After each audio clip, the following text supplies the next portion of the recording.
welcome back to my YouTube channel. It's Edna here, and I thought of doing another review of Love is Blind season 4. I'm going to be doing a review, I think, of the whole series. After I did 1 and 2, now let's combine the rest up to 10. Then I'm going to do the last one for episode 11 and 12. Hope you enjoy and stay tuned. Guys, let's start with everyone's favorite, who is Brit and Tiffany. Fred and Tiffany, however you pronounce that name. By episode 10, now they have gone back home after going for a little vacation in Mexico, then coming back home. And it's funny how Brit likes his things in order and placed strategically where he let them or put them. And you also see a character of Tiffany whereby she's a little bit, how will I say, she's a little bit not like that, not that precise or perfectionist. Let me say perfectionist like that. So we see them cooking. I should stop saying I think. By episode 10, we see them like when Tiffany is in his house cooking for him. She has also met his friends and she has also met his friends who are really nice and appreciative, and they loved her totally. But we haven't seen Brett meeting Tiffany's family. By this far, you also see, how is it called? hmm There is Zach and Jack. Okay, the boyfriend to, how is it called? The boyfriend to Mika. Yes, I was right. Zach and Bliss. We also see Zach meeting the family of Bliss, and how he's very, how will I say, fearful or anxious. Yeah, about meeting the family, and how the mom is so nice, and Bliss family is very, very, like, I think they look like her. Of course they look like her, but they are very, how will I say, they look like very intentional people, which is very supportive to Bliss. Unlike the dad who we see in episode 10, unlike the dad who is in episode 10 being a bit cruel to Bliss, which is not really nice, and it shows or reflects how sometimes in our families our parents have divorced, and they, you know, and how they behave towards us or in supportive to what we will want in life and everything. So you see him like, um, how do we how do we call it? Reflecting those fears to Bliss. So that was in episode 10. Too bad for that. I'm also very happy that, what's her name? Um, what's her name? Irina broke off. Yeah, they had a break off with Zach, which was really nice because from the word go, I was rooting for Zach and Bliss. So I'm happy that Zach was able to see that Irina wasn't meant for him, and Mexico exposed like Irina's character, which was, I think, even when they met, I don't know if it's just me speculating, but even when they met, the way Irina looked at Zach was like, ooh, a little disappointed. I don't know if I'm the only person who noted that, but I'm sure the others who also noted that. So I'm glad that honestly, I'm very glad that Zach was able to see that and be able to reconnect and even have the courage to reach out to Bliss and apologize and want to reconnect and see where it will go. I also loved that part where, I think it was in episode either 8 or 7, where when he went to say goodbye to Bliss, he was crying. I was like, yes! Because like their relationship from the word go was very genuine and very intentional. So it shows that he really felt like it's like he was taking a wrong choice and he might regret it, but it's just like, oh my god, now what should I do? That was so like authentic and nice to see him crying. And also, like, as we know, like most men have some ego, so they are likely not to maybe look for you and apologize later. But it's a good character that we saw from Zach, being able to let me just check myself, being able to look for Irina, to look for Bliss and apologize, which was so good, so good. We also see the family of Paul and Amber. They break up too. That was in episode 2. Paul and Amber. Yeah, they break up too. So, yeah. Another conversation or another something I wanted to talk about was the relationship between, how was he called? Kwame and, what was his girlfriend's name? Kwame.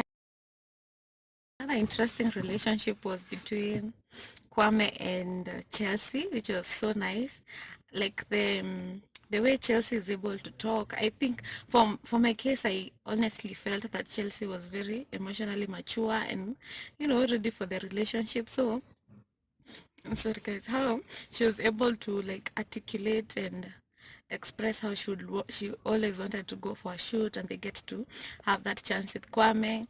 She also introduces him to the family, which was so good because the family was so accommodative and so nice, and it felt like home. And I like, there's a joke that Kwame said about, it's not a joke, but I think he said back at home, they never used to have dinner on Sunday, but for Chelsea's family, for their case, every Sunday, you have dinner. That was so nice. And like, he already felt like a family member from the first time he met them, which like it's all everyone's like blessing, or your in-laws accepting you and loving you, and just taking you in as you are. I also like the way the aunties were asking him questions and were wondering, hey, are you genuinely your daughter or what? That was really nice. And it shows how even our African parents do that. If you bring someone at home, they'll send you out to get sugar, then they remain there to talk to him or her, to get to know them without you being around them, and them being able to make their own judgments of who they are.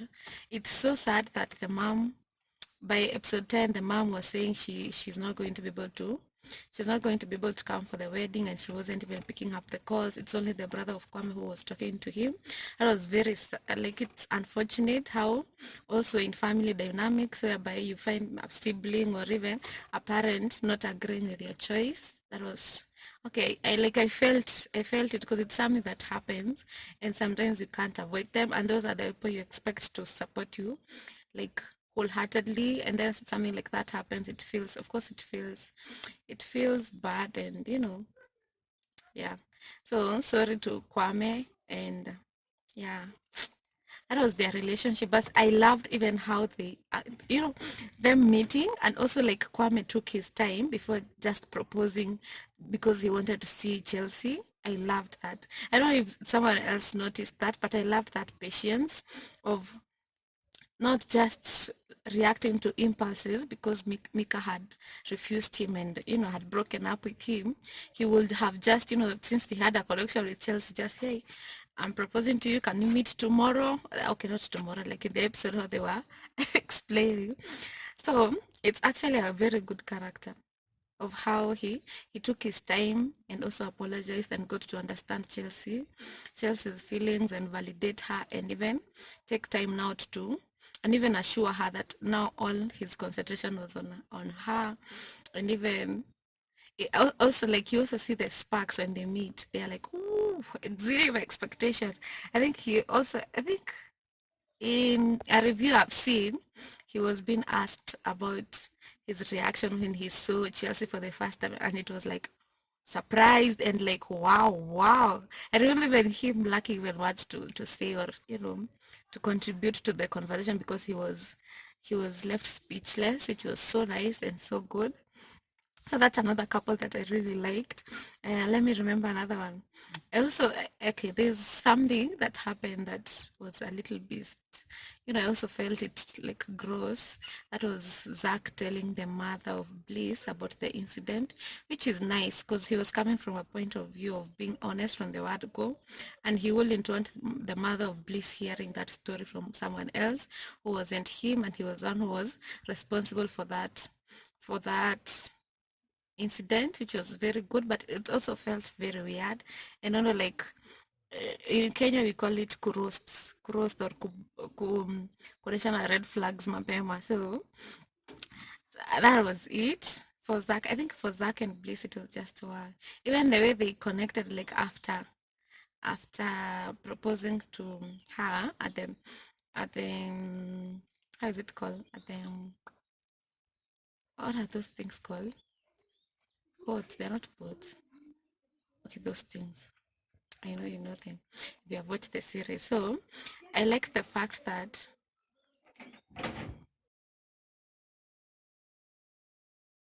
I can go to my least favorite of the couples in the series. That was Paul and Mika, and Marshall and Jacqueline. What was the other one? There were three. No, there are two.